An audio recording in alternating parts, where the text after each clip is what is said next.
আসসালামু আলাইকুম রহমতুল্লাহ বরকাতুহু। প্রিয় দর্শক মন্ডলী, কেমন আছেন সবাই? আশা করছি সবাই ভালো আছেন। আলহামদুলিল্লাহ, আমি আলহামদুলিল্লাহ আল্লাহ পাকের অশেষ রহমতে তো দোয়াই খুবই ভালো আছে। তো বন্ধুরা, একটা বিষয় আপনাদের কাছে ক্লিয়ার করে দিতে চাই যে আরামবাগ টিভি শফিকুল ইসলাম নামটা কত সুন্দর বলেন।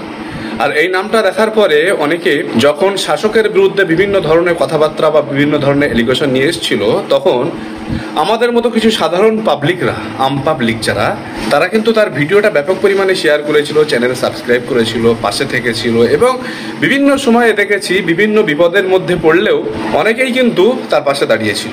কিন্তু আজকের দিনে আপনারা দেখতে পাচ্ছেন গোটা পশ্চিমবাংলার বিজেপির মুখপাত্র হিসেবে কাজ করছে কিন্তু এই আরামবাগ টিভি। তা না হলে একটা ইসলামিক স্কুল তথা মাদ্রাসাতে যে শিক্ষাগুলো দেওয়া হয়, সেখানে হাদিস কোরআনের বাণী সেখানে মানুষকে শেখানো হয়, বাচ্চাদেরকে শেখানো হয়। তো হাদিস কোরআনের মহাবাণী থেকে একটা সুন্দর বাণী হচ্ছে যে তোমরা শিরিক করো না এবং শিরিকের আশেপাশেও যেও না। তো সেই শিক্ষাটা যখন মাদ্রাসার টিচাররা যখন ছাত্রছাত্রীদেরকে যখন শিক্ষাদান করছেন, সেই ভিডিওটাকে নিয়ে ভিডিও করতে হবে। আপনারা দেখুন সেই ভিডিও। হিন্দুদের পূজাই গেলে ইমান দুর্বল হয়ে যায়, হিন্দুদের পূজাই গেলে ইমান দুর্বল হয়ে যায়। সব পূজায় গেছেন তারা, সব তাদের সব ইমান দুর্বল হয়ে গেছে নাকি? যত লোক সব পূজা মণ্ডপে গেছেন, দেখতে গেছেন, কাজে গেছেন, নানানভাবে গেছেন, সব কি ইমান দুর্বল হয়ে গেছে? সব জাহান্নামে চলে যাবেন নাকি?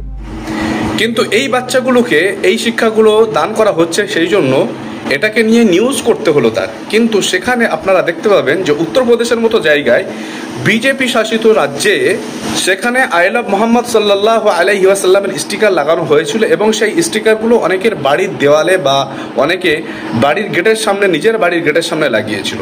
এবং সেখানে দেখতে পাওয়া যাচ্ছে যে পুলিশ দিয়ে ছোট ছোট বাচ্চাদের হাত দিয়ে সেই আই লাভ মোহাম্মদ সাল্লাল্লাহু আলাইহি ওয়াসাল্লামের স্টিকারগুলো তুলে ফেলা হচ্ছে।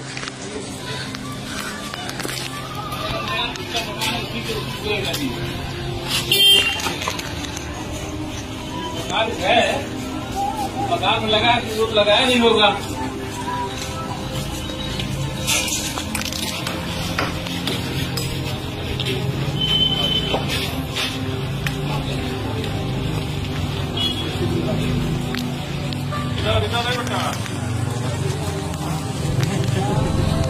তো আরামবাগ টিভির এই শফিকুল ইসলাম, এই আরামবাগ টিভির শফিকুল ইসলামকে বলতে চাই যে এই সমস্ত বাচ্চাদেরকে দিয়ে যে ট্রেনিংগুলো দেওয়া হচ্ছে, এই ট্রেনিং এর বিষয়ে তোমার মন্তব্য বা বক্তব্য কি?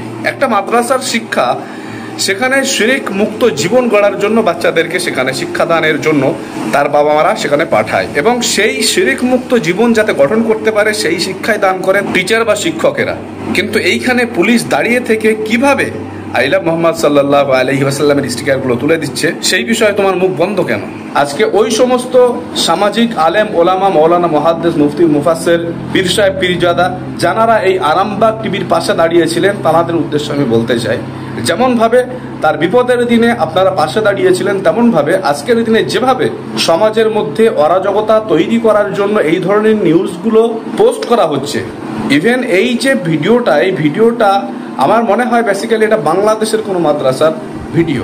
তো সেইগুলোকে নিয়ে আমার বাংলার বুকে অশান্তি বাঁধাবার যে অপচেষ্টা চালাচ্ছে, সেই বিষয়ে আমাদের সকলকে পদক্ষেপ গ্রহণ করা উচিত।